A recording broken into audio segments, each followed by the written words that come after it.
May 7th, 2021, early morning, Colonial Pipeline's operations center in Georgia. The attackers would demand 75 Bitcoin, which Colonial paid on May 8th. At that week's prices, approximately $4.4 million.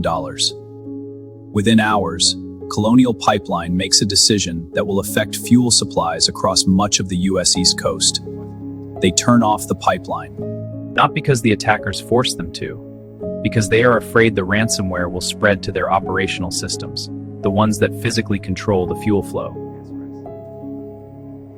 For 6 days, 5,500 miles of pipeline go dark. Petrol stations across multiple states run short. Queues form. States of emergency are declared. The U.S. military activates emergency fuel waivers. Colonial Pipeline paid the ransom. And then, the FBI got most of it back. In the next 8 minutes, I am going to show you how the attackers got in and how investigators followed the money. Tracing and seizing 63.7 Bitcoin from a criminal ransomware gang, using blockchain tracing, legal authority, and access to the wallet's private key. In the hours after Colonial Pipeline reported the attack, investigators began piecing together what had happened. The first thing they focused on, the entry point.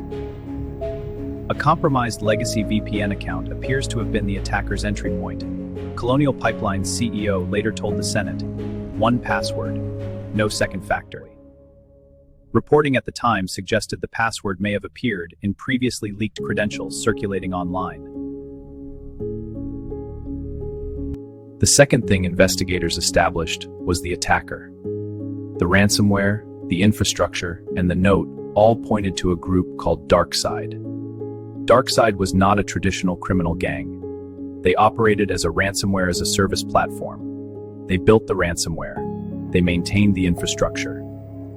And they made it available to affiliates, other criminal actors who carried out attacks in exchange for a percentage of the ransom. This meant the money trail could lead in more than one direction.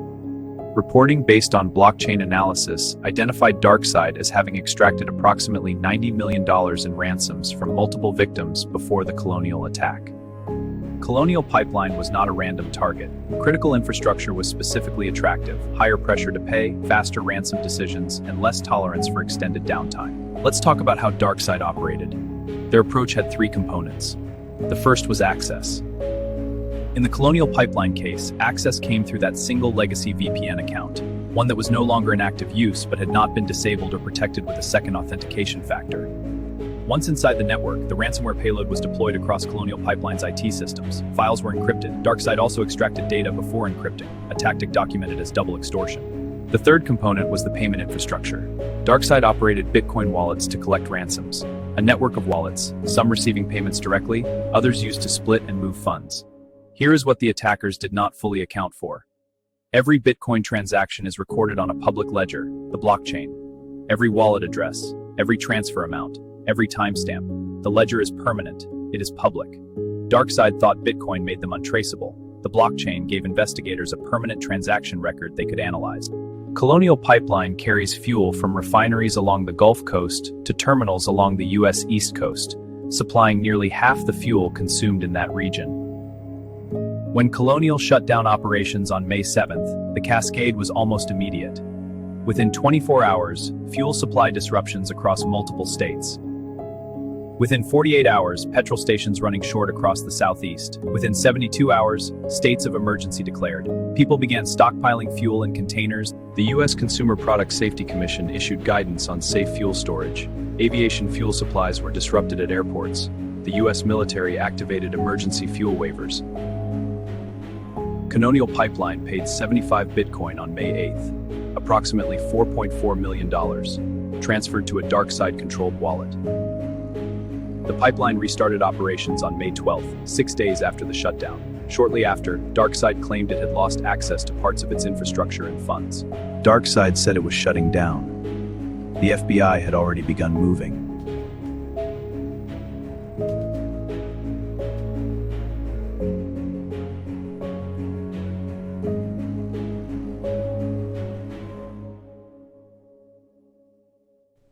Now let's switch sides.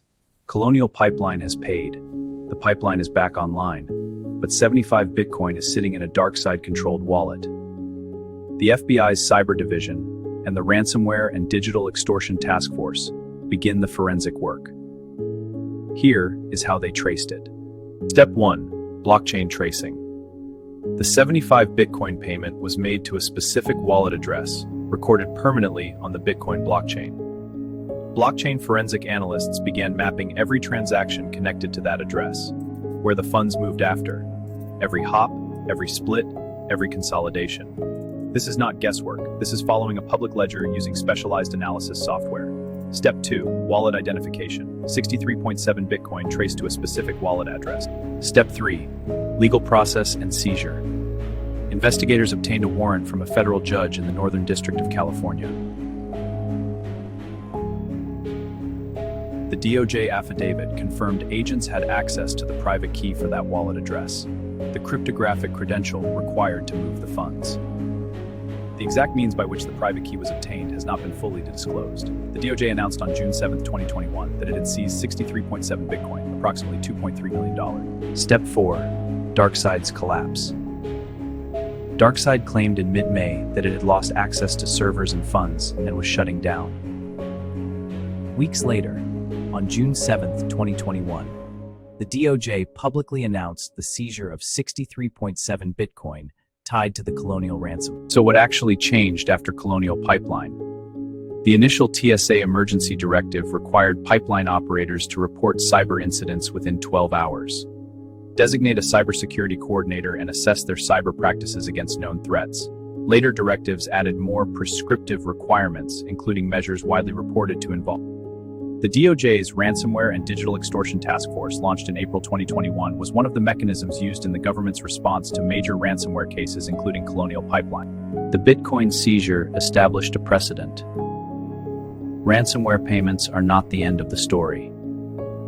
Here is the forensic lesson. The Colonial Pipeline attack succeeded not because of sophisticated technology, a compromised legacy VPN account, no second authentication factor, one password on one account that had not been disabled or protected.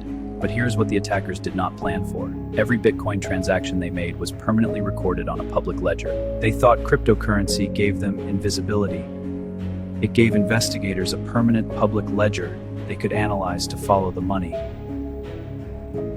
The blockchain is not a hiding place. It is a forensic trail.